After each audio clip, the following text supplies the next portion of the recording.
여인을 중심으로 우리가 함께 말씀을 나누도록 하겠습니다. 아달랴라는 그 여인은 아주 대단한 여인입니다. 아합과 이세벨 사이에서 태어난 딸로 그 어머니 이세벨을 그대로 닮았다고 생각하시면 됩니다.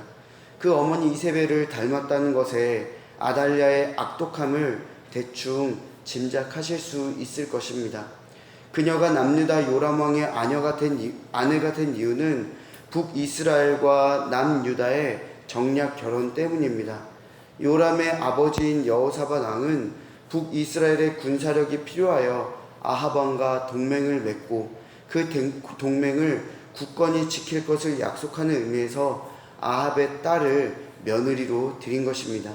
그런데 이 여인이 얼마나 악독했냐면 예후로 인해서 자신의 남편 요람과 또 아들 아하시아가 죽자 자신의 신변에 대해서 극도의 불안감을 느낀 나머지 다윗 왕가의 씨를 말려 다윗 언약의 정통성을 끊고 자신이 남유다의 왕권을 차지하려고 했었던 것입니다. 그래서 친손자들을 모두 몰살시켜 버렸습니다.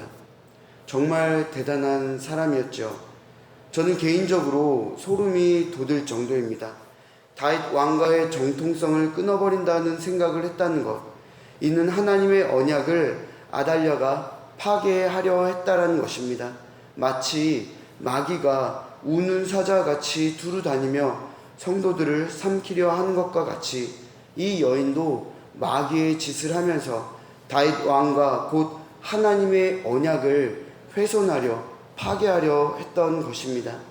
하지만 하나님의 언약이 인간 따위에게 또는 사단 따위의 술수에 절대로 파괴되지 않지요.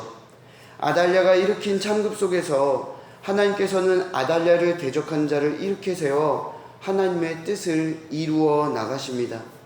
다윗 왕가가 몰살되는 과정에서 요람 왕의 딸이자 아하시아의 누이이며 제사장 여호야다의 아내인 그 여호세바가 요아스를 빼내어서 자기 침실에 숨기고 은밀하게 양육을 했던 것입니다. 우리는 이것을 하나님의 섭리라고 말할 수 있습니다. 왜냐하면 요람과 아하시아가 우상을 숭배하며 죄악의 길로 행하여 하나님께서 그 후손에게까지 징계를 내리셨지만 다윗 가문에 여전히 등불을 남겨두시겠다라는 그 언약으로 인해서 이 요아스를 아달랴의 손에서 구원하신 것이기 때문입니다. 아달랴는 하나님의 언약을 파괴하려고 몸부림쳤고 하나님은 악인들의 수단과 방법에 아랑곳하지 않으시고 하나님의 뜻과 계획을 온전히 이루어 가셨습니다. 요아스는 6년이라는 시간 동안 성전에서 숨어 지냈습니다. 여기서 우리는 하나님의 완벽한 연출력에 감탄할 수밖에 없습니다. 우리가 영화를 보게 되면 영화 안에 감독이 의도한 여러 장치들을 우리는 살펴볼 수가 있습니다. 발견할 수가 있죠. 하나님께서 이 세상을 다스리시고 역사를 주관하시면서 우리에게 의도적으로 보여주시는 장치들이 있는데 오늘 본문에서 같이 왜 요아스의 피난처가 성전인가 라는 그러한 부분입니다. 그 이유는 간단합니다. 요아스에게 성전은 구원의 방주와 같은 곳입니다. 요아스의 목숨을 위협하는 칼날과 죽음 속에서 피하게 하시고 아달랴의 폭정으로 인해 세상은 고통을 받아도 성전 안에 있는 요아스에게는 아무런 피해가 가지 않는 것입니다.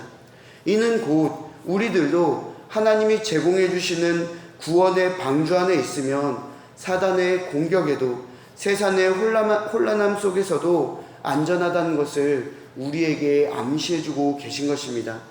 우리에게 주어진 구원의 방주는 성경 전반적으로 예수 그리스도임을 분명하게 드러내고 있습니다.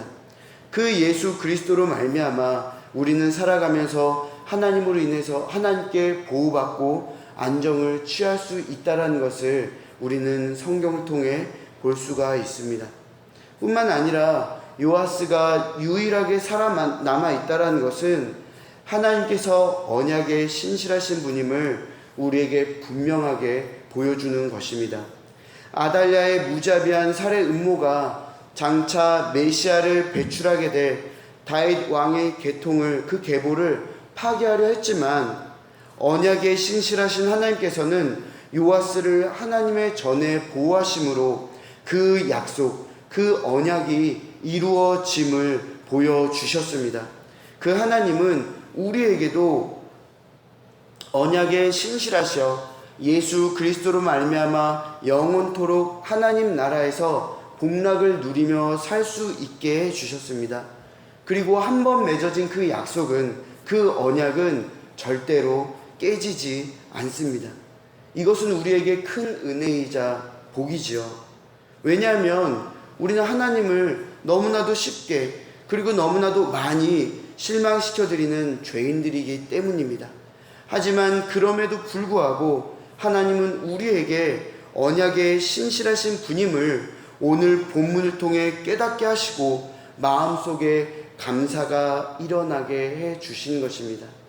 그래서 이 본문 말씀들을 보면서 하나님은 우리에게 언약의 신실하신 분이구나, 그 언약이 죄인된 나에게 오늘도 내일도 깨지지 않는구나 라는 것을 깨달으며 감사할 수 있는 여러분과 제가 되기를 간절히 소망하는 바입니다. 아달랴를 대적하는 인물은 여호세바뿐만이 아니었습니다. 그의 남편이자 제사장인 여호야다도 아달랴를 대적했습니다.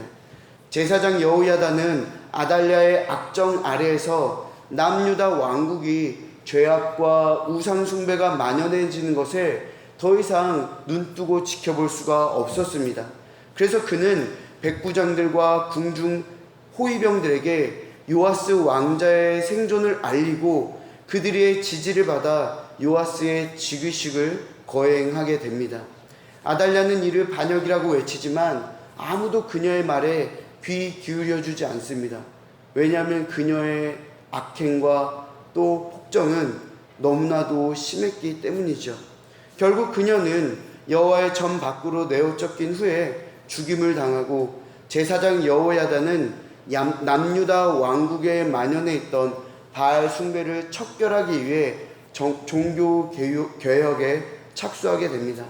그런데 이것은 비단 한 개인에게 일어난 것이 아니라 온 백성이 이 종교 개혁에 동참하게 됩니다. 우린 여기서 아달랴를 향한 여호야다의 반역의 내용에 주목해야 합니다. 그는 다윗 왕가에 대한 충성심으로 이 반역을 일으킨 것이 아닙니다. 그는 언약 백성의 정통성을 회복하고 여호와 신앙의 순수성을 유지하기 위해서 이 반역을 일으킨 것입니다. 정말로 온전히 하나님을 위해서, 하나님께 영광 돌리기 위해서, 하나님만을 위해서 제사장으로서 이 반역을 일으킨 것입니다. 자신의 야욕을 위해서가 절대 아닙니다. 성경을 보십시오. 불과 7살밖에 되지 않는 요아스를 자신은 앞세우고 왕노릇 할 수 있었음에도 불구하고 그는 어디에도 자신의 야욕을 채우는 행위를 하지 않습니다. 오직 제사장으로서 직분에 최선을 다했습니다. 그 증거가 우상을 제거하는 종교 개혁을 열심히 했다라는 것입니다. 저는 개인적으로 여호야다의 이 모습을 보면서 저에게 이런 질문을 해봅니다. 우진아, 너는 하나님께 정말로 영광을 올려드리는 사람이니? 아니면 하나님으로 인해서 너의 욕심을 채우려 하는 사람이니? 여호야다는 분명히 자신의 욕망이 아닌 하나님을 위해서 그 일을 했다라는 것을 우리는 기억해야 합니다. 그래서 우리는 이 여호야다의 모습을 통해 스스로를 반성하고 하나님과의 관계의 신실함을 다시금 회복하는 여러분과 제가 되어야 하겠습니다. 이제 마지막으로 한 부류의 사람들을 더 살펴보고 말씀을 마치도록 하겠습니다. 4절에 가릿 사람이라는 이 사람들을 볼 수 있습니다. 이 사람들이 반역에 함께 했습니다. 그런데 이 가릿 사람은 역대상 18장 17절에 그렛사람이라는 것을 우리는 확인할 수 있고, 이 그렛사람은 에스겔 25장 16절을 통해서 블레셋 사람이라는 것을 우리는 확인할 수가 있습니다. 여러분, 이 가릿 사람은 용병입니다. 용병이란 돈을 받고 군사력을 제공하는 사람들입니다. 그런데 이 용병이 반역에 참석했다라는 것입니다. 그들의 충성심과 용맹은 자신들이 받는 돈에 따라 무거워지는 법인데, 이 반역에서는 어떠한 물질이 오고 가지 않았습니다. 성경에 그렇게 기록된 것이 없지요. 그들에게 주어지는 큰 유익이 없음에도 자신들의 목숨을 걸고 이 반역에 참여했다는 것입니다. 그런데 그것도 블레셋 사람들이 말입니다. 블레셋 사람은 과거로부터 다윗 왕과 치열한 전투를 벌여 많은 손실을 봤던 사람들입니다. 어찌 보면 다윗 왕과 원수라고 볼 수 있는데, 지금 이 블레셋 사람들이 다윗 왕과의 정통성을 회복하기 위해 자신들의 목숨을 내걸고 지금 싸우고 있다라는 것입니다.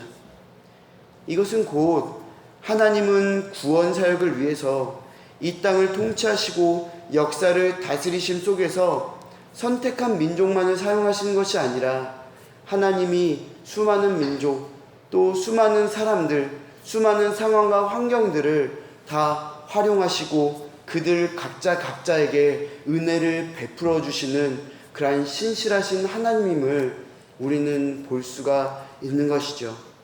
사랑하는 여러분, 오늘 이 열왕기하 11장의 내용들을 쭉 살펴보면서 우리는 언약의 신실하신 하나님이라는 것을 볼 수가 있고 확인할 수 있었습니다. 언약의 신실하신 그 하나님은 우리를 위한 그 언약을 이루시기 위해서 우리를 보호하시고 언제나 인도해 주실 것입니다. 그리고 우리를 위한 그 언약이 온전히 이루어지기 위해서 하나님의 뜻을 구하며 하나님 앞에서 우리는 거룩한 자로 서야 할 것입니다. 또한 우리를 위한 그 언약은 하나님을 경외하고 하나님의 일에 참여하는 모든 자에게 반드시 복과 은혜로 임하게 될 것입니다. 사랑하는 여러분, 하나님의 신실하신 언약이 오늘 우리의 삶 가운데서도 계속해서 이루어지고 있고, 그 언약은 절대로 깨어지지 않을 것입니다. 설령 여러분들이 오늘 하루의 삶 속에서도 죄를 저지르고 또 하나님 앞에서 실망시켜드린 모습과 실수를 한다 할지라도, 하나님은 절대로 여러분들을 실망하거나 또는 여러분들을 버리지 않으신다는 것입니다. 며칠 전에 제 첫째 딸을 제가 아주 무섭게 혼낸 적이 있습니다. 이 아이가 이제 점점 자라면서 머리가 이제 영특해지는 거예요. 그래서 이제 거짓말도 조금씩 하고 또 이제 해서는 안 될 말들을 저희가 하는 것입니다. 그래서 굉장히 무섭게 혼을 냈습니다. 그러면서 이제 다 혼나고 나서 이 아이가 서럽게 울면서 저에게 이런 말을 합니다. 아빠가 나를 혼낼 때에는 쓰레기통에 쓰레기가 버려지는 것 같은 그런 느낌이라고 그렇게 이야기를 하는 것입니다. 그러니까 자기는 곧 쓰레기같이 취급당하는 그런 느낌을 들었다라는 걸 이야기하죠. 그래서 제가 그렇지 않다. 너는 나에게 있어서 너무나도 큰 보물이다. 보물에 먼지가 쌓이면 보물의 가치를 느끼지 못하듯이 아빠는 너의 가치를 더욱더 빛나게 하기 위해서 너에게 쌓인 죄의 먼지를 닦아주는 역할을 하는 거야. 넌 절대 쓰레기가 아니야. 그런 이야기를 하고 이제 며칠이 지났죠. 근데 이 아이에게 계속해서 아빠에 대한 사랑, 계속해서 확인을 하는 거예요. 그래서 어제도 나 같은 아이가 아빠의 사랑을 받을 수 있을까? 그 증거가 뭐예요? 그걸 어떻게 알 수 있죠? 또 저녁에 또 그렇게 물어보는 거예요. 그래서 제가 딱 한마디 했죠. 너 자체가 그저 그냥 사랑할 수밖에 없는 아이야. 아이가 정말? 두 눈이 동그래져가지고 계속해서 확인하는 모습을 볼 수 있었습니다. 근데 여러분, 제가 이 말씀을 묵상하고 또 준비하면서 언약에 신실하신 그 하나님이 우리에게 보여주시는 모습이 과연 이것이 아닐까라는 생각을 하게 됩니다. 그저 여러분 자체이기 때문에, 여러분이기 때문에 하나님은 언약에 신실하신 것입니다. 그 다른 이유가 필요가 없는 것이죠. 그냥 여러분이기 때문에 그저 그 사랑을 베풀어 주시는 것이고, 여러분이 실수하고 잘못해도 그 사랑이 변하지 않고 계속해서 유지가 되는 것입니다. 하나님은 그렇게 아버지로서 언제나 여러분과 함께 하십니다. 사랑하는 여러분, 그 언약에 신실하신 하나님을 오늘 이 아침도 기억하며, 그 하나님이, 그 아버지가 우리를 보호하시고 인도해 주시는구나. 그렇기 때문에 나는 하나님 앞에서 계속해서 거룩한 자로 쓰려고 노력해야겠구나. 그리고 하나님은 그러한 자에게 복과 은혜를 베풀어 주시는구나. 이 말씀을 통해 우리에게 주시는 이 내용들이 우리에게 오늘도 힘이 되고 능력이 되기를 간절히 바라고 소망합니다. 우리 함께 기도하시겠습니다. 은혜와 사랑이 많으신 하나님, 하나님은 언약에 신실하신 분이며 그 언약을 깨뜨리지 않으신 분이라는 것을 오늘 열왕기하 11장 아달랴라는 인물과 또 그를 대적하는 여러 인물들을 통해서 우리가 함께 나눴습니다. 아버지 하나님, 우리는 늘 하나님 앞에서 실수하고 죄를 범하며 너무나도 연약한 모습들을 많이 보여줍니다. 그런데 그럼에도 불구하고 우리를 사랑하신다라는 그 하나님의 음성과 고백이 오늘 이 아침 우리가 또한 말씀을 듣고 또한 말씀을 들은 후 기도하는 시간에 우리에게 음성으로 다가오기 원합니다. 내가 너를 사랑한다. 내가 너를 택했다. 내가 너와 함께한다. 라는 그 말씀이 우리에게 위로가 되고 힘이 되게 해 주시고 오늘도 살아갈 수 있는 큰 능력이 될 수 있도록 인도하여 주시옵소서. 우리가 살아갈 때 어떤 것도 우리의 힘도 도움도 되지 않습니다. 오직 주님의 사랑만이 우리의 힘이 되며 우리의 능력이 되오니 하나님, 주님의 그 사랑 오늘 이 아침도 우리에게 확인시켜 주시고 또 살아가는 순간순간 계속해서 그 사랑을 확인시켜 주셔서 우리가 감사함과 기쁨으로 하나님께 영광 올려드리기 위한 그런 삶을 살 수 있도록 인도하여 주시옵소서. 오늘도 그러한 삶이 우리의 삶 가운데 펼쳐지기를 간절히 바라고 소망하며 이 모든 것 은혜와 사랑이 많으신 살아계신 예수 그리스도의 이름으로 감사하며 기도드리옵나이다. 아멘.